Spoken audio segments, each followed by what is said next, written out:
Parts of the south are bracing for another day of violent thunderstorms as residents from the plains to the Canadian border face a sudden wintry blast unloading snow and ice. Thunderstorms with damaging winds continue to spread east into Alabama, Tennessee and Georgia on Saturday, where tornadoes remain a threat. The powerhouse storm system has been blamed for 10 deaths, 3 in northwestern Louisiana, 3 in Alabama, 3 in Texas and 1 in Oklahoma. Ice still to fall may cause significant damage from parts of eastern Michigan to northern New York through Sunday, where an inch-thick glaze is expected. If severe storms and snow aren't enough, there's been a January heat wave out in front of the powerful low-pressure system charging toward the northeast. A significant severe weather episode got underway Friday across parts of the southern plains in Texas and Oklahoma, then spread east and northeast. Several tornado warnings were issued in the Dallas area, and severe thunderstorm warnings have blanketed most of the region. At least a handful of tornadoes have been confirmed so far, with widespread wind damage reports from East Texas into the Mid-South and more sporadic reports surrounding those areas. Some winds of at least 80 miles per hour were clocked in both Texas and Mississippi. On Saturday, a large squall line with damaging wind and embedded tornadoes was marching east across parts of the South. The most concentrated risk for the day focuses on Alabama, but severe weather is possible from the northern Gulf Coast into parts of the Ohio Valley and Carolinas. Thunder could even rumble into the mid-Atlantic late Saturday night into Sunday morning. The National Weather Service Storm Prediction Center has declared an enhanced risk of severe storm, level 3 of 5, for parts of that region, stating a couple strong tornadoes are possible in addition to the ongoing damage threat from straight-line winds. As of midday Saturday, tornado watches lined up from the northern Gulf of Mexico to Tennessee, with a severe thunderstorm watch to the north of that. This storm line already has a history of causing big problems. At least 3 people were killed by severe weather in Louisiana on Friday as the complex plowed east. 2 people died when their mobile home was demolished, and another was killed when a tree fell on his home. Another 3 people were killed on the western edge of Alabama in Pickens County after a tornado touched down there.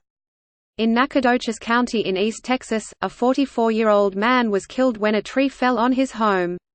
A police officer and a paramedic in Lubbock in northwest Texas were hit by a car while they responded to a crash. A Lubbock firefighter was in critical condition.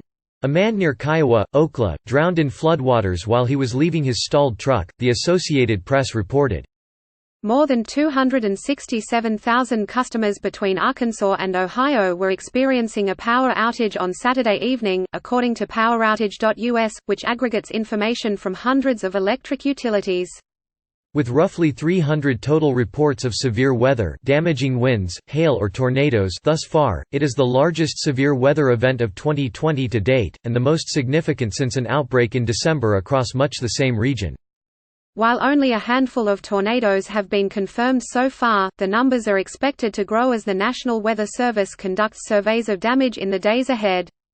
On the backside of low pressure riding northeastward through the Mississippi Valley and into the Great Lakes region, wintry weather is in the forecast from Texas to the Canadian border Saturday into Sunday.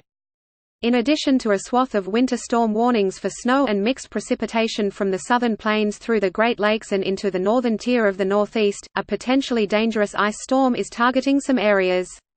Ice storm warnings are in effect for parts of Michigan to the north of Detroit, as well as upstate New York and down East Maine. Some places in northern New York are expected to receive as much as 1 inch of ice, which is likely to bring down many trees and severely damage the power grid. A flood warning is in effect along Lake Michigan in the Chicago area. Strong winds are expected to create waves that occasionally reach 23 feet. More than 1,200 flights departing from Chicago O'Hare International Airport and Midway International Airport were canceled as of Saturday evening, according to the Chicago Department of Aviation's flight tracker. In a fit of weather whiplash, folks in North Texas were blasted by severe thunderstorms Friday night, followed by accumulating snow Saturday morning in places like Denton in the north of the Dallas-Fort Worth metropolitan area. With reports of up to 2 or 3 inches, it's a notable snowfall for that region. Another swath of snow accumulation with the low pressure runs from Kansas to Wisconsin. It will continue to fill into the northeast with time. An additional 6 to 12 inches is anticipated for parts of Wisconsin and Michigan, as well as northern Maine through Sunday. Out ahead of the storm, abundant warmth is draped across eastern parts of the country. Temperatures have been running as much as 20 to 30 degrees or more above normal across a huge area, including a majority of locations east of the Mississippi River, since late in the workweek.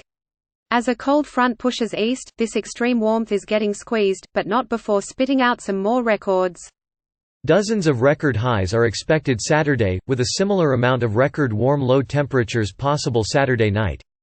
New York City's Central Park had already set a record high of 67 degrees as of early afternoon, along with at least 50 other locations. Boston reached 70 degrees, marking only the third time that the mercury has hit that number there in January since temperature records began in 1872.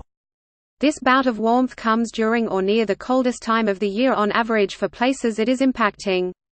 It's been anything but frigid in 2020 so far. Through the first 10 days of the month, the lower 48 was running nearly 5 degrees above normal. Parts of the central United States were as much as 15 degrees above normal. Temperatures near 70 in the nation's capital are more appropriate for mid or late April rather than January. While it's tempting to wonder if winter will ever show up in some spots that have been dealing with this warmth, there are signs it will awaken toward late January. What happened to winter and will it ever show up? Closing square bracket. Jason Samenow contributed to this report.